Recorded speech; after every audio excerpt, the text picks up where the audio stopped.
The remake of Suspiria is one of the weirdest movies ever. It is straight up disturbing. So basically, I just saw it. I drove really far to see it because they're not playing at any theater near me. We had to drive like an hour and a half out of our way. But my overall thoughts, I'm gonna give negatives and positives. Negatives, the biggest thing in this movie is it has like two flaws that are very easy fixes, but those two flaws drop the movie. Like the main character being Susie, as it was in the original one, she should not have been the main character in this one. She was not interesting enough as a main character, and you could see where they could have placed different characters to take up more screen time, but they chose Susie and the doctor, and they were just the most bland characters. Everybody else had personality and they were interesting, but these two should not have led the film. And it was way too long. It was 2.5 hours. It felt like it was not a 9 hour movie. It was a shorter watch. And it wasn't colorful. I think a remake, it should have taken the best aspects of the original and improved upon them and improved upon all the things that didn't work. And it should have taken the atmosphere, the soundtrack, the lighting.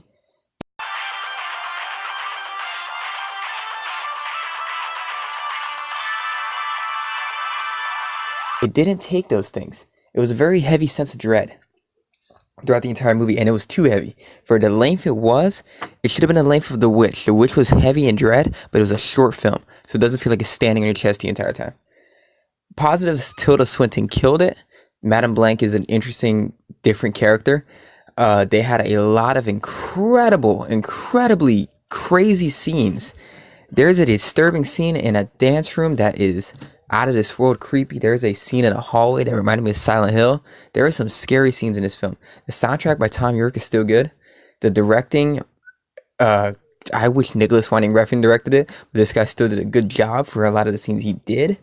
And there is a scene towards the end of this movie that is shock value and will blow you away. It was one of the craziest scenes I've ever seen in any movie. It is mind-blowing. It reminded me when I watched The Witch for the first time in the ending of that movie. There's 1,000 times that. Overall, this movie could have been great. It was decent. It was decent. They had a lot of great scenes in it that I really, really loved, but it was far too long, and the main characters were not interesting enough to be the main characters.